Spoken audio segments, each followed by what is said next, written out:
দুঃখজনক হলেও সত্য, আমরা মুসলমানেরা মনে করে নিয়েছি, ছাত্র ভাইদের দৃষ্টি আকর্ষণ করছি, আমার আলোচনার সকল পয়েন্ট যদি ভুলে যান, এই শেষের পয়েন্টটা আর শুরুতে যে শয়তানের আলোচনা করেছিলাম এই দুটো পয়েন্ট ভুলবেন না।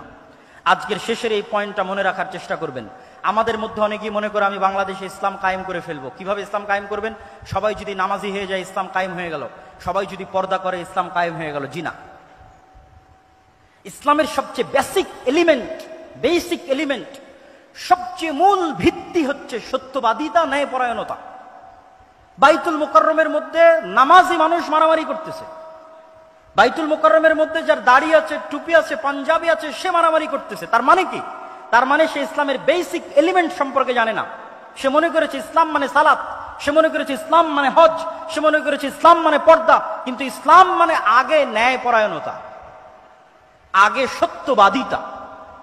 মুহাম্মদ সাল্লাল্লাহু আলাইহি ওয়াসাল্লাম সালাত শিখেছে 40 বছর পরে, সূরা ফাতিহা শিখেছে 40 বছর পরে, আর উনি জন্মগত সত্যবাদী এবং ন্যায়পরায়ণ। তথা 40 বছর যাবৎ যেই গুণ তিনি জন্মগত বহন করেছেন নবী হওয়ার আগেও, সেটি হচ্ছে তিনি সত্য বলতেন, কোনোদিন মিথ্যা বলেননি। 2, তিনি সৎ এবং ন্যায়পরায়ণ, কোনোদিন মানুষের প্রতি অন্যায় করেননি। পৃথিবীতে আল্লাহ যত নবী রাসূল পাঠিয়েছেন, প্রত্যেক নবী রাসূলকে নবী হওয়ার আগে এই দুটি মৌলিক গুণাবলীর অধিকারী হতে হয়েছে। এক, সত্য কথা বলতে হবে, ন্যায়পরায়ণ হতে হবে। কেন? এই গুণটা আল্লাহর। আল্লাহ সত্যবাদী, আল্লাহ ন্যায়পরায়ণ। আল্লাহ বলে দিয়েছেন, তিনি কিয়ামতের মাঠে বলিনি কোটার ভিত্তিতে বিচার হবে না, আর কোনো কিছুর ভিত্তিতে বিচার হবে না, উনি ন্যায়পরায়ণ।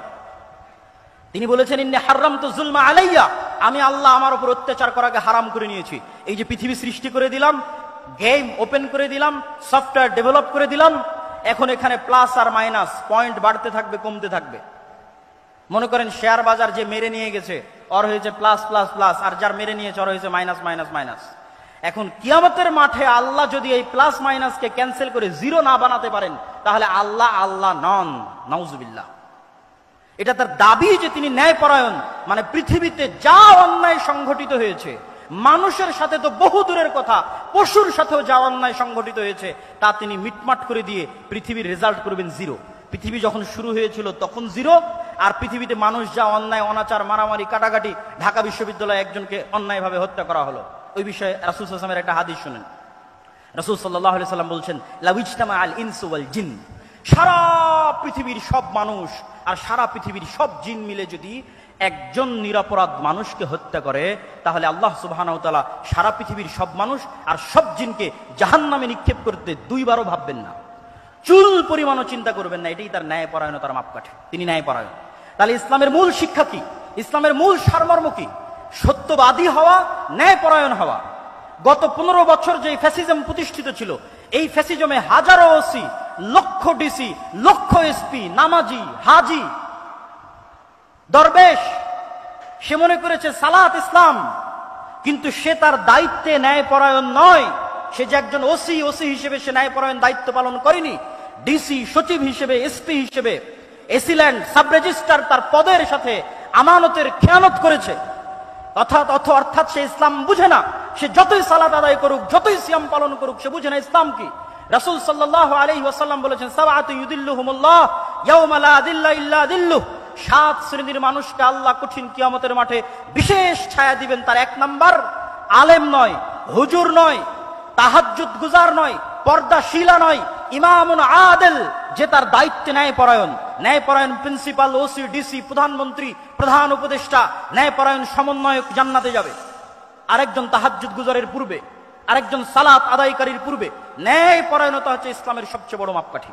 অতএব ছাত্র ভাইদের উদ্দেশ্যে আমার উদাত্ত আহ্বান থাকবে, আমার উদাত্ত ডাক থাকবে যে ইসলামের সকল শিক্ষা যদি আমরা ভুলে যাই, এই দুটো মৌলিক শিক্ষার উপর যদি আমরা একটা প্রজন্ম তৈরি করতে পারি। ফ্যাসিজম টিকে ছিল কিভাবে? তাদেরকে অন্যায়, তাদের মেরুদণ্ড সোজা নয়, তারা অন্যায় করেছে। আপনি সারা বাংলাদেশে মেরুদণ্ড সোজাওয়ালা, সৎ, ন্যায়পরায়ণ ওসিডিসি এসপি দেন, ক্ষমতায় যে আসুক না কেন দেশ সুন্দর চলবে। তো এসিডিসি এসপি কারা হবে? আপনারাই হবেন। আপনারা শিখেন ইসলামের মূল শিক্ষা, সৎ এবং ন্যায়পরায়ণ হওয়া, এবং টাকার কাছে, কোন চাপের কাছে মাথা নত না করা। এটাই শয়তানের বিরুদ্ধে যুদ্ধ। সম্মানিত উপস্থিতি, বক্তব্যের বিষয় ছিল অনেক কঠিন। আমি হয়তো পুরো বিষয়টার উপর আপনাদেরকে ইসলামের পুরো সারমর্ম বা সামারি হয়তো আপনাদের সামনে পরিপূর্ণরূপে তুলে ধরতে পারলাম না, তারপরে যতটুকু চেষ্টা করেছি তুলে ধরার চেষ্টা করেছি। আল্লাহ সুবহানাহু ওয়া তাআলা আমাদের সকলকে আল্লাহ সুবহানাহু ওয়া তাআলার এই একমাত্র মনোনীত দিনের উপর টিকে থাকার এবং এই দিনের উপর মৃত্যুবরণ করার এবং যেটা প্রকৃত সফলতার মানদণ্ড সেই জান্নাতে প্রবেশ করার তৌফিক দান করুক। আল্লাহুম্মা আমিন। ওয়া আখিরু দাওয়ানা আনিল হামদুলিল্লাহি রাব্বিল আলামিন। আসসালামু আলাইকুম ওয়া রাহমাতুল্লাহি ওয়া বারাকাতুহু।